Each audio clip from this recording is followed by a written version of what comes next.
তো চলো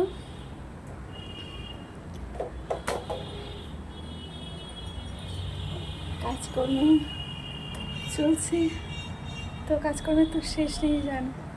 তো আশা করি তোমার সবাই ভালো আছে, আমি ভালো আছি। তো অনেকদিন পরে দেখো শাড়ি পরেছি, সময় তো পাচ্ছিলাম না, জানোই ওদিকে তোমার মেলা ছিল, প্রচুর খাটনি হয়েছে 1 মাস প্রায়, জানো তো। একটু সময় পাইনি তোমাদের সঙ্গে আর কি ভালো করে আর কি ভিডিও দেওয়ার আর কি, মানে যেমনটি পেরেছি করেছি এইরকম আর কি। সময় দিতে পারিনি তোমাদেরকে, তার জন্য তোমরা কিছু মনে করো না। তো জানি তোমরা আমাকে তোমাদের ভালোবাসা দিয়েছো প্রচুর, আর তার জন্য তোমাদের ধন্যবাদ। দেখো সকাল থেকে উঠে তো কাজকর্ম চলছে, আমাদের মেলা তো শেষ হয়ে না, কিন্তু দেখো সব দোকান উঠে গেছে, ওই যে রাস্তার ধারে সব গাছের দোকান ছিল প্রচুর, দেখো উঠে গেছে। আমি তো এই দুপুরে রান্নাবান্না এবার শুরু করবো। তো মেয়েরা স্কুলে চলে গেছে, ওদের জন্যও রান্না করে দিয়েছি মোটামুটি, ভাত তরকারি তো করে চলে এলাম, বিছানাগুলো একটু গুছাবো বলে। তো আর এতদিন গাছের হাওয়া আসে বেশ সুন্দর, জানো তো, ফ্রেশ হাওয়া আসে। তো চলো মশাইটাও একটুখানি তুলে দেবো দিয়ে, আর কারণ সময় তো সকালে পায় না ঠিক সেইভাবে, জানো তো। তো সকালে উঠে তাড়াহুড়ো করে বাসি কাজ সেরে নিই, তোমার দোকানে যাওয়া, দোকানের কাজ সেরে এসে তোমার তার আগে তোমার রয়েছে জামা কাপড় কাচাও রয়েছে, জানো তো। কাজ সারার সাথে সাথে সব কিছুকে কমপ্লিট করে নিয়ে দোকানের কাজ সেরে এসে আবার বাড়িতে মেয়েদের জন্য রান্না, টিফিন, মানে কী করবো, পারি না আর, বলো না। তো চলো রান্নাবান্না তো সারবো। দেখো দাঁত ব্রাশ করেছে, মাজন এখানে করেই ফেলে গেছে, ব্রাশ মাজন সব করে ফেলে গেছে।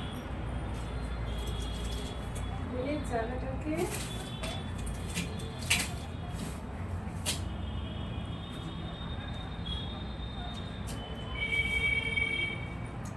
কদিন, এই দেখো কদিন কীভাবে ওষুধ খেয়েছি আমরা, জানো তো। এরপর মানে এই দেখো ট্রেন্ডিং চুড়িটা কিনেছি,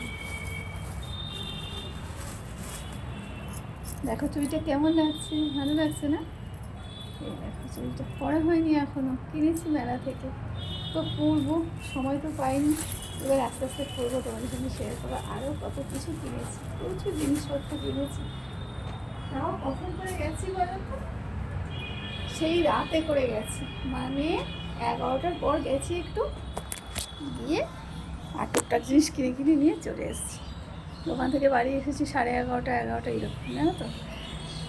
তো তারপরে তোমার বাড়িতে এসে রান্না করেছি, জানো, বাড়িতে এসে 11:30 নাগাদ রান্না বসিয়েছি, 12টা নাগাদ খাওয়া হয়েছে, জানো তো। তো 12টা নাগাদ খাওয়া হয়েছে, আর এবারে তো খাওয়া দাওয়ার সাথে সাথে তোমার দেরি হয়ে গেছে অনেক, খেতে খেতে শুতে শুতে প্রায় 1টা বেজেছে। প্রতিটা দিন প্রচুর খাটনি হয়েছে, তো এখন একটু রিলিফ পেয়েছি। তাদের সাথে কথা বলবো আর চেষ্টা করবো ভালো ভালো ভিডিও পোস্ট করার। দেখো এবার রান্না বান্না শুরু করবো। ডিমটা ফাটিয়েছি, ডিমটা ফেটে গেছে, তাই জন্য আমি ভাজবো বলে ফাটিয়ে দিয়েছি। চলো,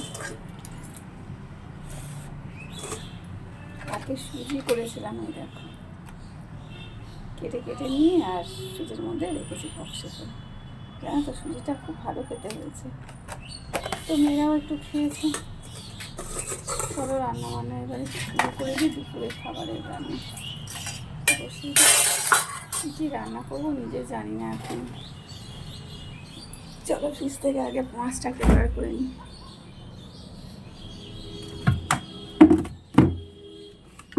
ফ্রিজের মধ্যে দেখো বক্সের মাছ রেখেছি,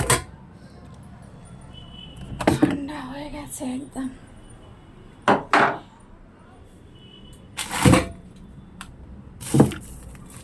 চলো বার করে দিয়েছি। বক্স।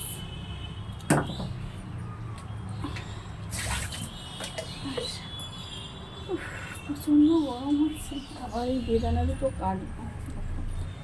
কদিন ধরেই বেদানাটা খাওয়া হচ্ছে না, দুপুরে রান্না করতে করতে এটা কাটবো, তারপরে খাবো। একটা মেয়েদের জন্য দেবো, কেটে রাখবো, আর একটা হবে আমার জন্য, বুঝতে পেরেছে? তো চলো, ছুরি কাছে সব নিয়েছি, রান্না বান্না শুরু করে দেবো।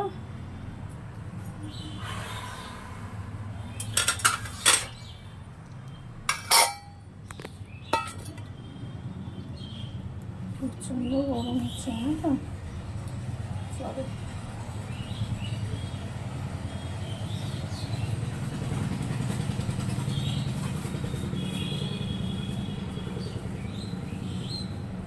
এই দেখো আলুটার কী অবস্থা হয়েছে, যেহেতু ছাড়ানো আলু নিয়ে এসেছি দোকান দিয়ে, আলুটা প্রচুর নিয়ে চলে এসেছি। প্রচুর দিয়ে মাছ দিয়ে ঝোল করবো, চলো কেটে কেটে চাপা যায়।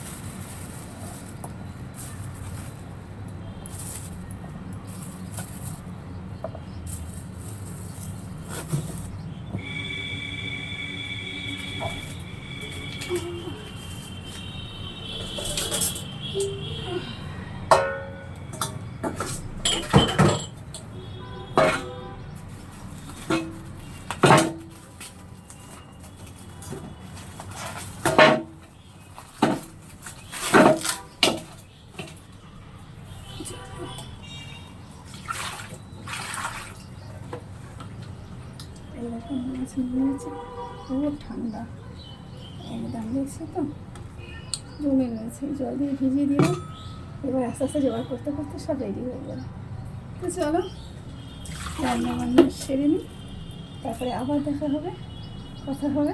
আর আমি তো জানো রান্না করি, আর জামা নাইটিতেও মুছে ফেলি, শাড়িতেও মুছে ফেলি, দাগ হয়ে যায় জানো তো, সংসার কিছু দিই কিন্তু তাও দাগ হয়ে যায়।